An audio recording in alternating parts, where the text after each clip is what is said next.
I mean, I think I'll start by just saying it does seem to be kind of a trend that's been going on for a few years now where it's getting warmer earlier and earlier. And so we're getting pollen earlier and then it's lasting longer as well. It does seem like the winters are a little bit milder at this point. And you mentioned about being warm in February. I think it's equally important that it's not as cold as it has been in the past in, say, December and January to really knock out a lot of that growth with those hard frosts. And so we sort of have this perpetuating kind of pollen season that just doesn't want to go away. And now the problem for allergy sufferers is it's catching us unprepared because it's coming before we normally expect it. Most people think in March is when they have to worry. The number one question is, how do I make this go away? How do I feel better? So really, again, very much treatment-focused questions because unfortunately, we've been somewhat limited in what options we have. Most people are familiar with the antihistamine tablets, like your Zyrtec, Allegros, your Claritins. A lot of people know about the nose sprays like your Flonase and Nasonex. At the same time, a lot of people don't like to put stuff in their nose. And then beyond that, there really aren't a lot of options. So the biggest question is, how do I make it better? And then, of course, the follow-up question to that is like, why is this going on? Like, what is going on? I don't remember it being this bad last year as well.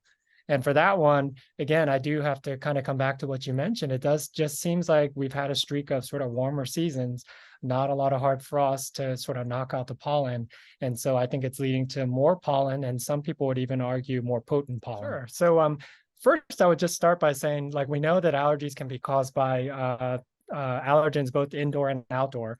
Around where we are here in North Carolina, that we're most focused on the outdoor stuff. Springtime, most people recognize the yellow pollen that's out there. That comes from our pine trees. But what I think is important for people to recognize is that there's lots and lots of other tree pollens that are coming out at the same time, sometimes earlier, that you can't see, that it's so small that you can't actually see it. Some of the most potent ones of those are going to be from oak trees, hickory trees, as well as birch trees. And those are ones that heavy pollinators, big reasons for people to have allergies. Actually, a lot bigger problem for people than pine pollen, than the yellow stuff. It's just the yellow stuff is what we see and we recognize. That pollen, that tree pollen is really huge around here. Again, these days, really starting in February, going all the way into probably about May. When we get to those sort of blazing hot summers, the tree pollen usually slows down a lot. And then what we're stuck with is the grass pollen. So you have your Bermuda grass, you have your baseball field kind of grass, your fescue and otherwise. Those guys are growing like crazy. And, I joke with my patients that that neighbor who doesn't cut their grass and that furry stuff that's on the top of the grass, that's all getting airborne. And so midsummer, when you're talking June, July, August, that's really going to be grass season. And then September, kind of back to school season, not only is it people getting back together and getting each other sick, but that's also classic ragweed season. And so all kinds of weeds are coming out from September through December, but ragweed is the one that probably people know the most and is one of the most potent ones that hits people in the fall. Question. And I would say some of that is going to vary depending on where you are geographically. Here in North Carolina, one of the things we love is the trees. There's so many trees, and so the pollen is, crazy thick. And so I do think that it's just out there, and that's something that's well known to be a problem here. Other parts of the country, maybe the tree pollen season's shorter or there's less of it out there, and so the weeds might be a big problem. But if I had across all those different sort of allergens that I mentioned previously, I would think the tree pollen is the worst around here. And then in a lot of places, that ragweed pollen in the fall would be the really bad stuff. Very temporary. So sure, while it's actually raining, first of all, you're indoor. And second of all, again, you don't have that stuff airborne as much. It is getting washed away. But that's exactly what the trees want. And so as soon as that dries up, the trees are super excited because now they're, well watered and then it's warm outside. And so those next couple of days could be dramatically bad as the trees are pumping out a lot more pollen. Yeah, I mean, what I would say treatment wise is the nasal sprays tend to be the best. And the reason for it is it goes right at the source. So those symptoms that people are getting, the congestion, the runny nose, even the eye symptoms and the darkness under the eyes, all of that really starts in the nose with all the swelling that happens in there. So the nose sprays try to go right at the source and shrink that swelling and that congestion. Again, the problem is a lot of people don't like to put something in their nose. We also know that the nasal steroids tend to be really slow. So 1 or 2 days here or there doesn't do much, but it really takes 1 or 2 weeks of using it. And, by the time you're feeling pretty miserable, you're not willing to wait that long. And so the tablets do work really quickly.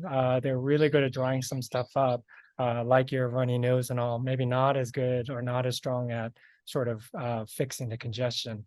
Now, another type of, some people don't like the idea of medicines, and another type of nose treatment that folks like is what a lot of times people will call a neti pot or a saline rinse, but it's these squeeze bottles that just put salt water kind of up in your nose and your sinuses. And again, it's not a medicine, so you really shouldn't have any side effects from it.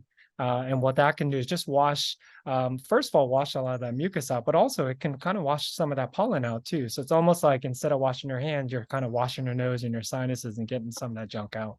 Yeah, so I actually wouldn't call it a last resort. It's just another option. And so what allergy shots is actually taking exactly what you're allergic to, the specific pollens, whether it's oak tree, whether it's ragweed, and actually putting it into a medicine and then giving it to your body. But what we do is if we gave it to you at a full dose, of course, you would probably have allergy symptoms. So what we do is we start with a tiny, tiny, tiny dose, big enough that your immune system sees it, but not so big that you have those outward allergy symptoms. And then with each time you come in to get that shot, we slowly ramp that dose up. And the idea there is we're retraining your immune system to not be reactive to it anymore. And so it can be a really effective treatment, but it's not an easy one. A lot of people don't like the idea of shots, and it does require a lot of visits to the doctor's office. But for the people who do it, it can be really, really effective. I mean, if there's a misconception that I could think of with those symptoms, I do have a lot of patients that get really concerned that foods are causing the same symptoms. So they'll come in and tell me that they've got this, chronic runny nose for the last 3 or 4 weeks, or, they've got this postnasal drip that they can't get it to stop, or they're really congested and they're convinced that it's got to be the wheat that they're eating, or it's got to be that, the dairy that they're drinking, as opposed to sort of the outdoor things that they're exposed to, like pollen and all. What I would say there is food is very uncommon to cause those types of symptoms. And if it does cause it, it typically is just when you eat it. But as soon as you stop eating it, those symptoms should clear within a day.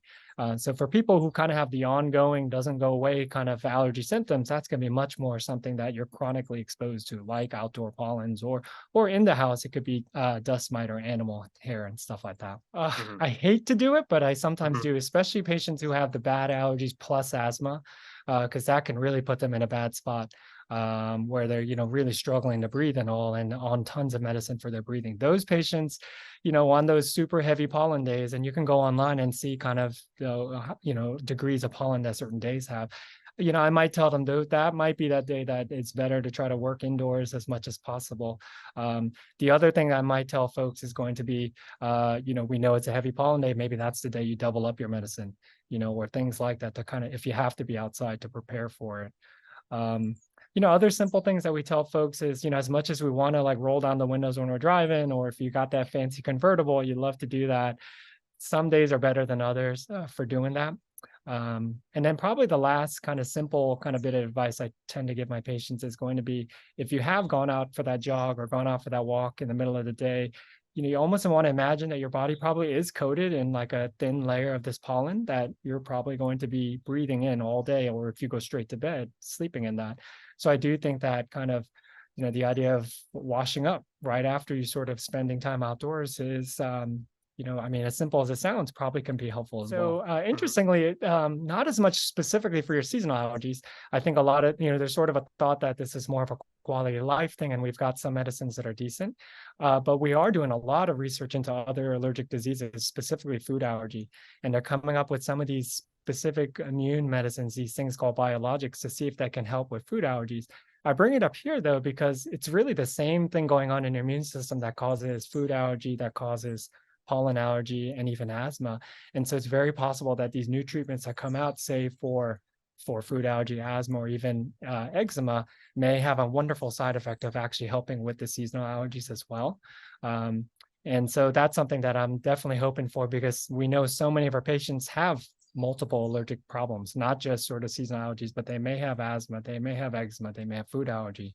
So if we can kind of get a one-shot cure for all of those, that would be fantastic. Yeah, so I mean, it really is, again, a quality of life thing. There are some people who even the smallest bit of symptoms, that's too much for them. And others can deal with a lot. And I think it's a personal decision. But, for folks where the over-the-counter stuff is not enough, that's, I think, the person that should come and see us, because twofold. Number one, we can help them identify what is it. Because if it is sort of spring tree pollen, if it's indoor dust, whatever, we can try to give some advice on how they can kind of minimize that exposure. Because I think avoidance plus medicine is going to be more effective. And then also, again, we can offer those allergy shots that I had mentioned before that might have sort of the stronger benefit. And even one of the benefits we hope from allergy shots is actually trying to change the immune system long term, essentially trying to cure that allergy, which we know that the tablets and nose sprays can't do.